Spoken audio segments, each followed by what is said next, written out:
right, we're back for another episode. Hey, and today we're going to deal with some religious objections to diet and exercise. I hate to break this to you, but believe it or not, Christians can often be the most critical group of people you'd ever meet. Now, not all Christians, of course, but if you ever post anything or start anything online, you know that oftentimes there are lots of religious people that have lots of religious objections to them. So if you start a website or an Instagram or a YouTube channel around biblically based health and wellness, you best believe there are going to be some Christians and some naysayers out there. And so I've collected a good chunk of their objections. And believe it or not, there are negative Christians out there that exist. And it's, again, hard to believe. Not just your Aunt Edna at Thanksgiving dinner. They exist all over the place. And as it relates to the body and as it relates to wellness and health, they are out there in spades.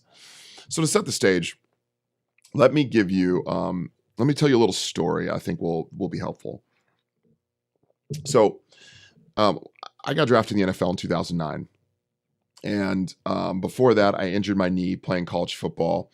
And in the middle of that, I hit this really crazy existential crisis. So it's great that God met me in the midst of this, and he did. But all of a sudden, I wanted to read more books, to study the Bible more, to listen to more. At the time, there weren't really podcasts, but like MP3s and stuff about Jesus, and learning more, and concordances and commentaries. I'm just all over the place reading the scriptures, and I absolutely loved it. But the problem was, once I started getting healthy enough, I didn't want to go back to playing football. So I was in the midst of getting drafted, or at least in the process leading up to the draft, and I didn't want to play anymore because I wanted to go be a pastor, which is great. I'm a pastor now. I've been a pastor for a long time, but at that moment, that threw a lot of people for a loop, and I really believed a lie that I think most people that have objections to biblically based health and wellness do believe also. And it's that if I'm focused in on the spiritual, then I can't be focused in on the physical, or vice versa.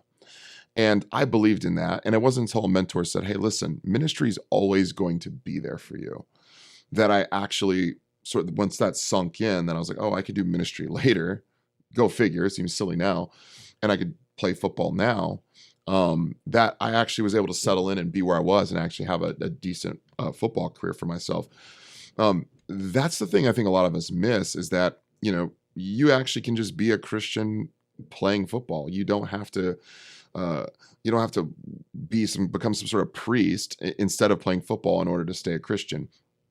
And I think a lot of us believe in some of these similar lifestyle choices and lies as well. It turns out that as an NFL player, you can still get involved in a church. You can still lead small groups. You can still serve on teams in church. You can still serve at soup kitchens and donate to charity and give your tithe. You can still actually even preach.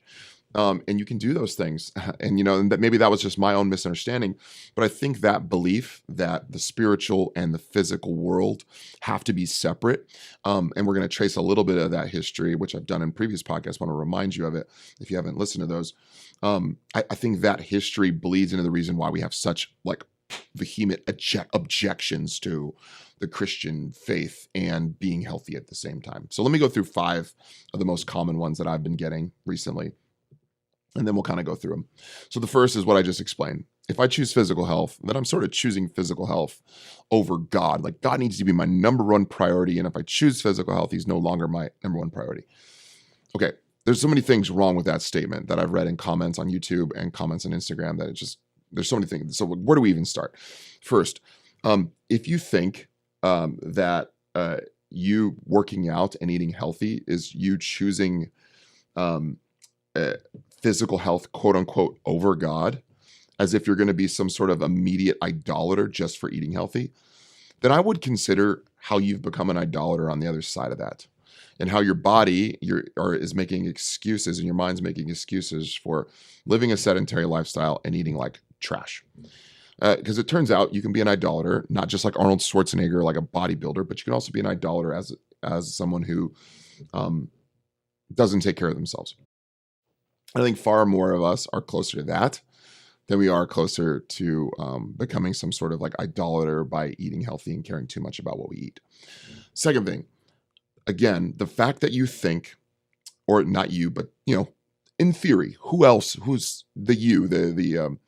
Let's call this person John. Okay, the fact that John believes that. Sorry if your name's John, by the way. The fact that you believe, hey, if I care about my physical health, but not, I'm immediately canceling out my relationship with God, is a Gnostic idea that has roots way back to the 3rd and 4th century. Again, I've talked a lot about Nancy Pierce's book, Love Thy Body. It's a great book, but she talks a lot about this fact-value split in society that's come about, where we've essentially taken, ideas and thoughts and have completely separated them from the physical spirit, meaning that the personhood, the person, the soul, and the spirit of a person is totally distinct from its body. And you see that play out in society in a number of ways, right? You see that play out in abortion, right? The body is separate from the person. It's not a person yet. It's just a clump of cells. We see it play out in euthanasia, right? Not easy things like, well, when is this body no longer a person and we can sort of just like get rid of it? We see it play itself out in sexual promiscuity, right? It's just sex, right? Something like that. We see it play out in food.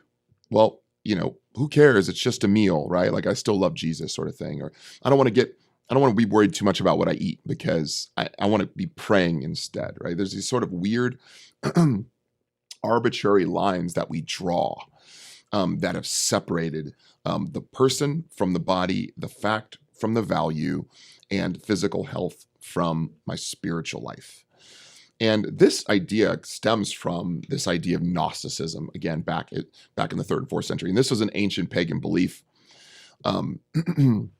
way back in the day that essentially said that evil, sin, and all brokenness come from the physical world. Essentially, the spiritual world is good and the physical world was evil. Nancy Pierce says that it essentially treated creation as a kind of fall of the soul from a higher spiritual realm into a corrupt material realm.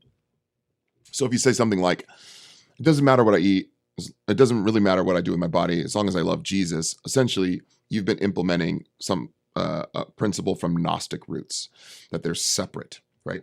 And Gnostics also believe that when Jesus came back from the dead, that he came back and in a physical body, but that body really wasn't physical. It was like more of like a spiritual illusion, because again, Jesus wouldn't have come back in a physical body because the physical body was essentially a symbol of evil. It was a symbol of a broken, fallen world.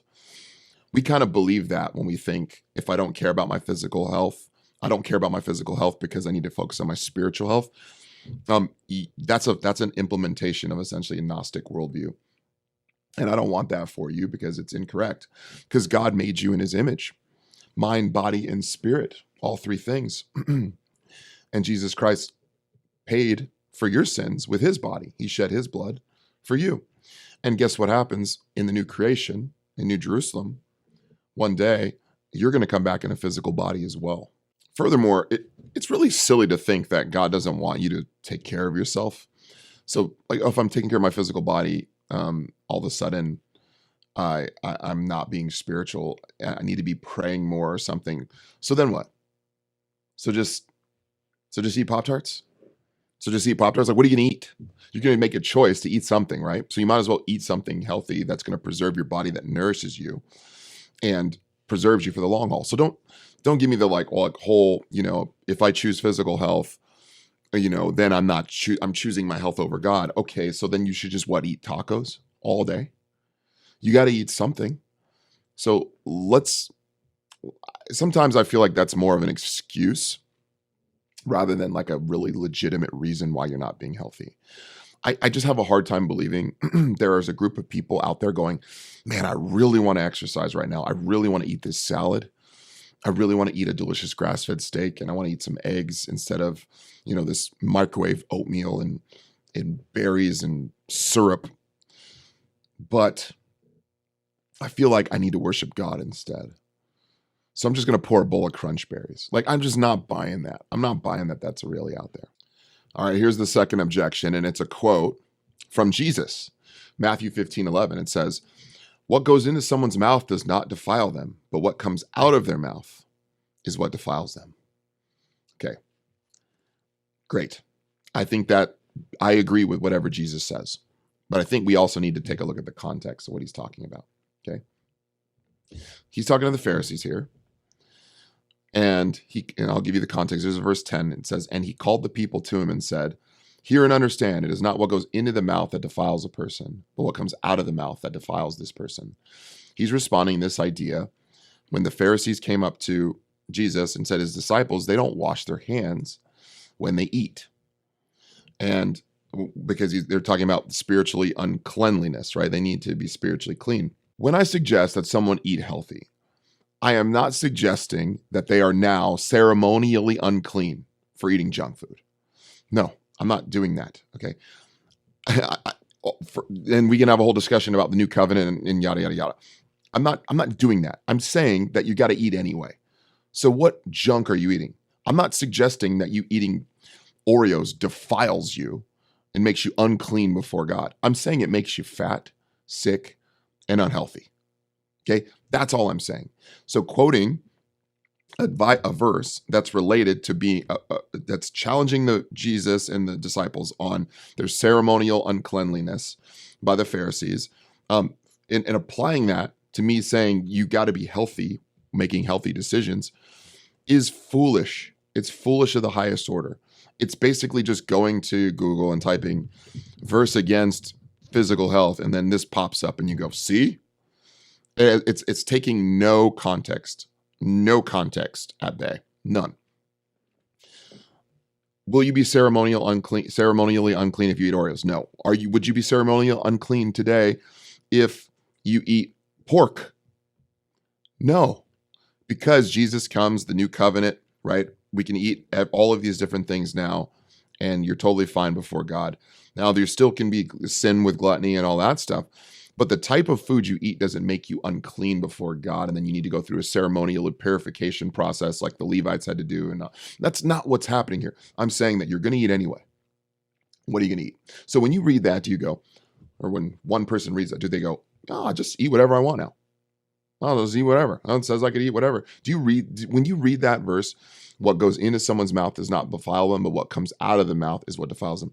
Does you take that to mean I should just be able to order Domino's pizza and eat whatever I want? Because that's not what it meant.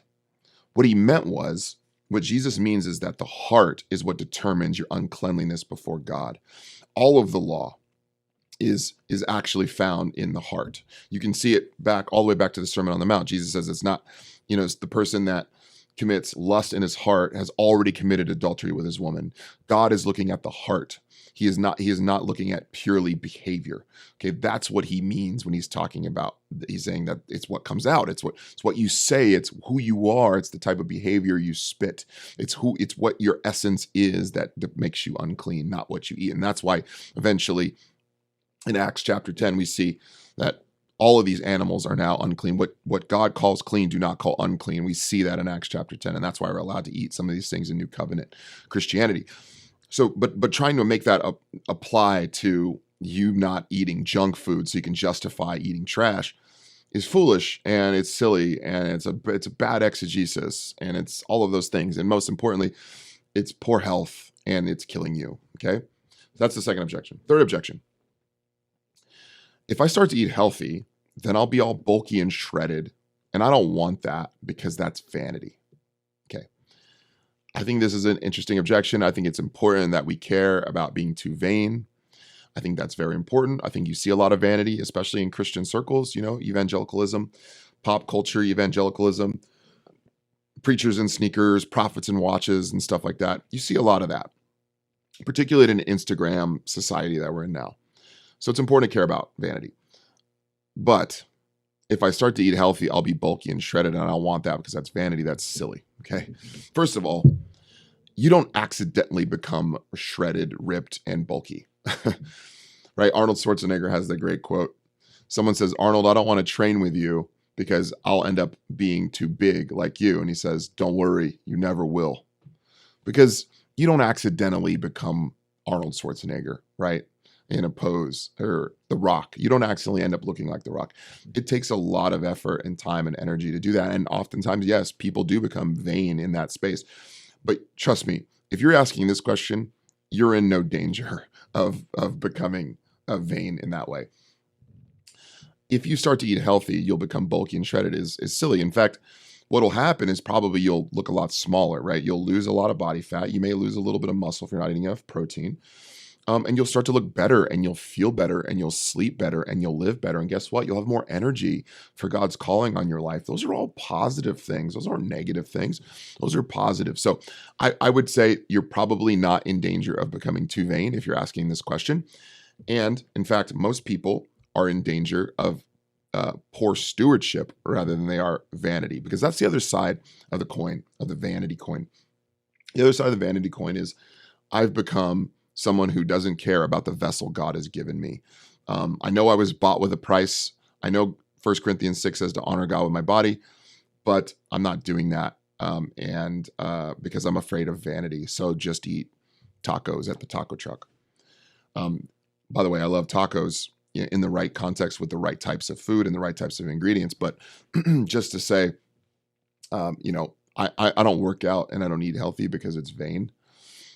Is to say, I don't care about my body and I don't care about my longevity. And that's why chronic disease is rampant. And that's why 100 million Americans are diabetic and another 60 million are pre-diabetic.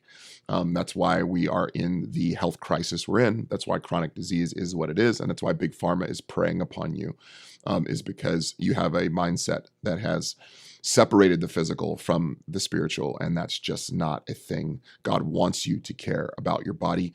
He gave it for you. C.S. Lewis says, God loves matter because he invented it. I guess I'll rest my case there. Fourth objection. Jesus never told us the exercise. Jesus never told us the exercise. This is my favorite objection. Jesus never told you to play on your iPhone, but there you are, right? Maybe you're watching this on your iPhone, or your laptop. Jesus never told you to work from a computer screen. Jesus never told you to put your seatbelt on. So you should you just not do it? Guys, the Bible gives timeless principles, but it's set in its own context, and it's set in, particularly in the Gospels, first century, Middle East, ancient Jerusalem, Israelites, right? Roman Empire. It's not set in 2023, 2024, 2027, whenever you're listening to this podcast. It's not set in that year. So keep in mind that the Bible's not going to speak to certain things that didn't apply. What do I mean by that as it relates to exercise?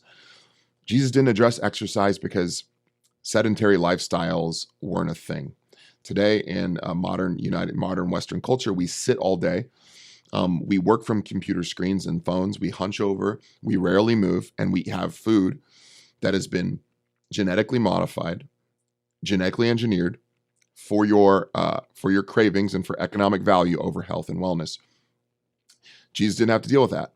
In fact, meals were few and far between, and even in an agrarian society, you had to grow your own food, which required exercise.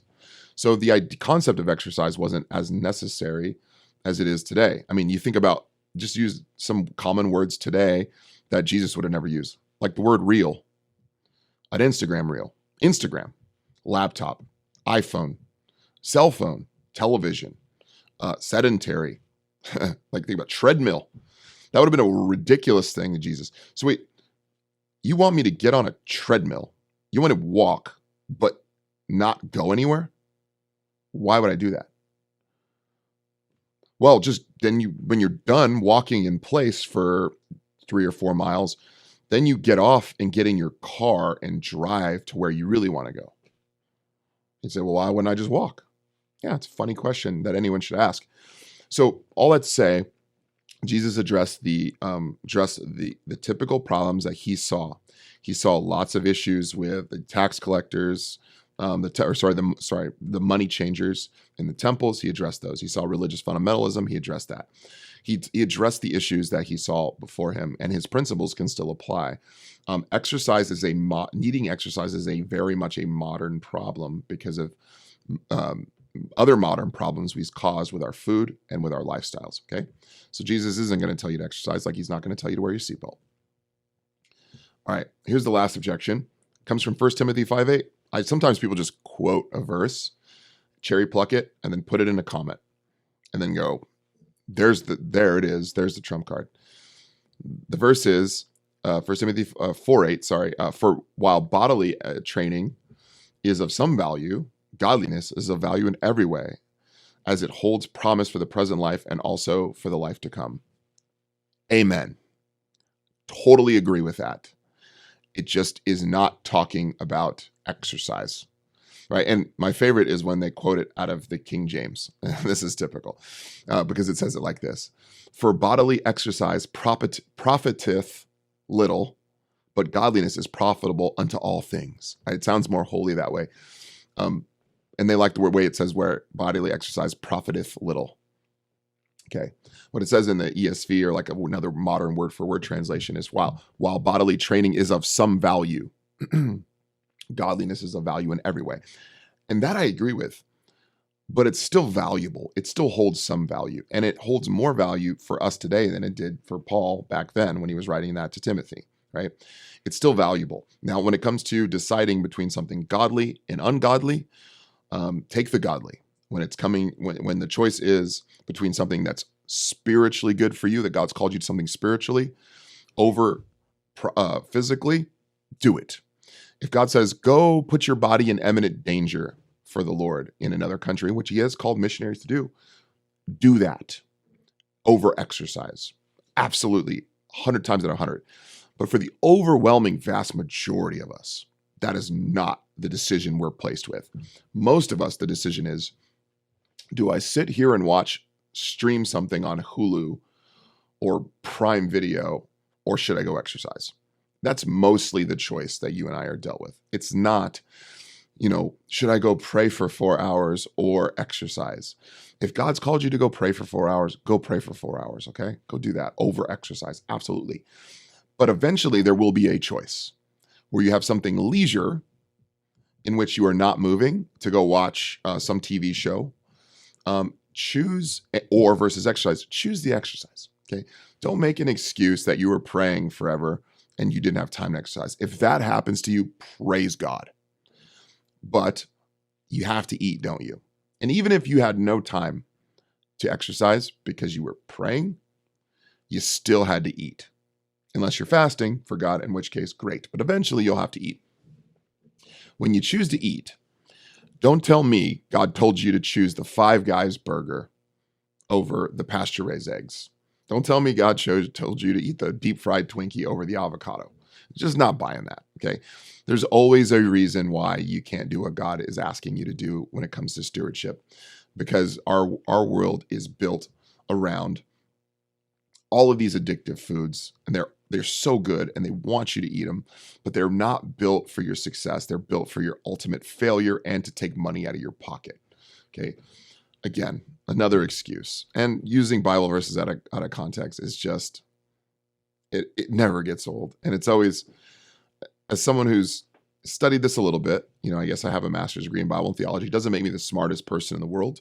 It doesn't make me right in all settings, but it does every now and then pay, it was worth the money it cost. And for some of these verses to be pulled out of context and used against diet and exercise, while on the same breath, the same person says the Bible doesn't talk about exercise. Well, does it or does it not? Which is it, right? Every now and then it feels good. Here are 5 phrases that keep you sick and unhealthy. Okay, I want to give you these five phrases that we often use to justify eating poorly, and they actually end up hurting us. And here's the first 5. Here's the first one. I deserve it. I deserve this. I deserve this. We often say that when we're making ourselves a bowl of ice cream, or we're going and getting the slice of chocolate cake, or we're ordering the big pizza. Now, I'm not going to sit here and be Debbie Downer and tell you never to eat junk. I personally wouldn't, but I'm not going to tell you not to do that. I'm going to say a phrase like I deserve it holds you back from living the best life possible, from living a long time, from feeling a good time, from performing at a high level. And I believe you, who's made in God's image, deserves far more than indulging in junk that big companies have developed to get you addicted, to prey upon you. I believe you deserve more. I believe you deserve a long life.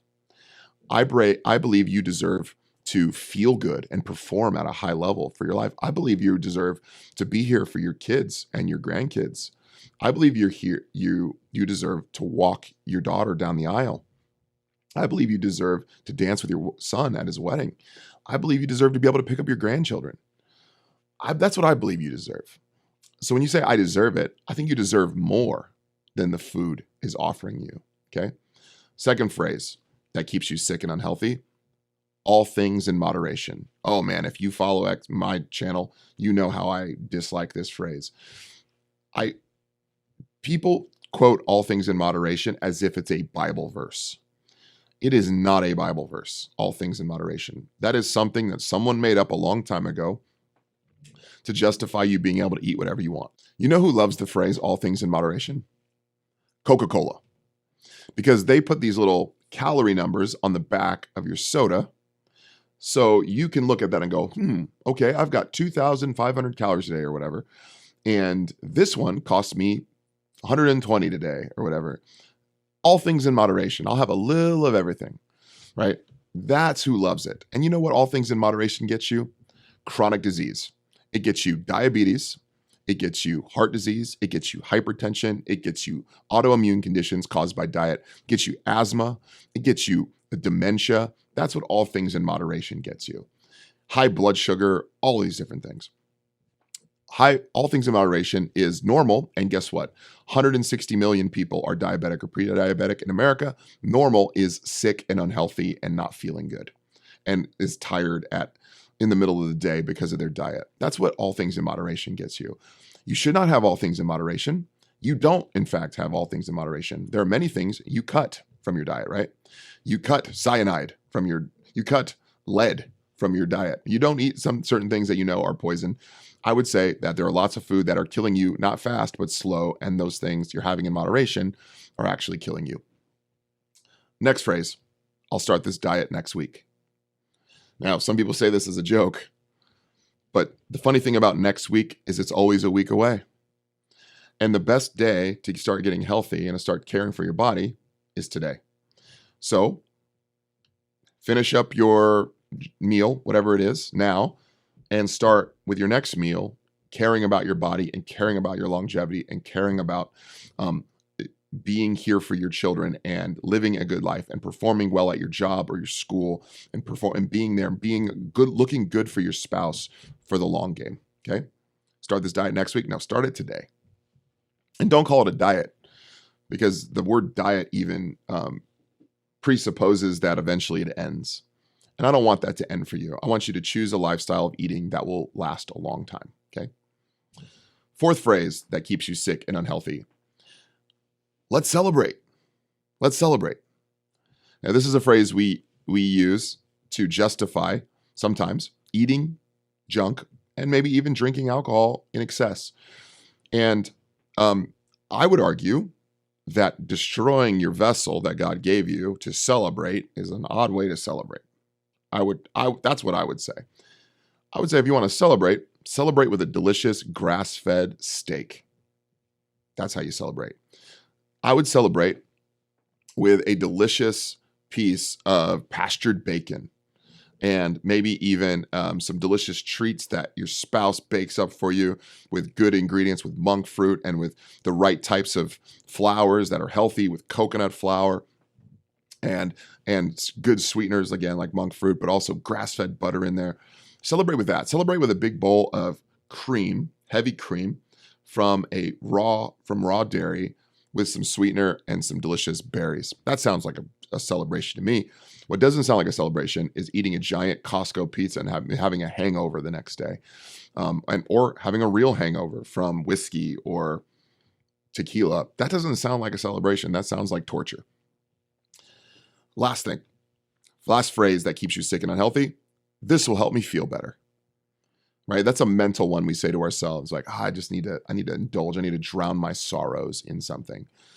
Listen, you might get a temporary solve to a chronic problem that you've had for a long time, mentally, emotionally, spiritually, where you are chronically depressed and chronically frustrated with your life and chronically sad, and thinking that eating will help you feel better. is just delaying out the inevitable solve of an addiction that you probably have, or an unprocessed traumatic event, or an unprocessed emotion that you don't know how to feel. So this will help me feel better. The problem is it will help you feel better temporarily. But again, like anyone with an addiction, whether it's food addiction or alcohol addiction or pornography addiction or any kind of addiction into intensity or addiction to hard things, it'll help you feel better for a moment, and then you'll feel worse later. And you'll need more and more and more going forward in order to make yourself feel better. That phrase keeps you sick and unhealthy. All right, guys. I hope you enjoyed this rant of a podcast. If you liked this show, would you do me a favor? Subscribe to the channel, follow on Spotify or any of the other podcast solutions. Share this with a friend that maybe has one of these objections, right? Share this with a friend that is unhealthy, but loves Jesus. Share it with a friend like that, so that way they can get integrated and aligned, so they can start living a life that's mind, body, spirit, totally integrated in worship to Jesus. I'll see you guys on the next one.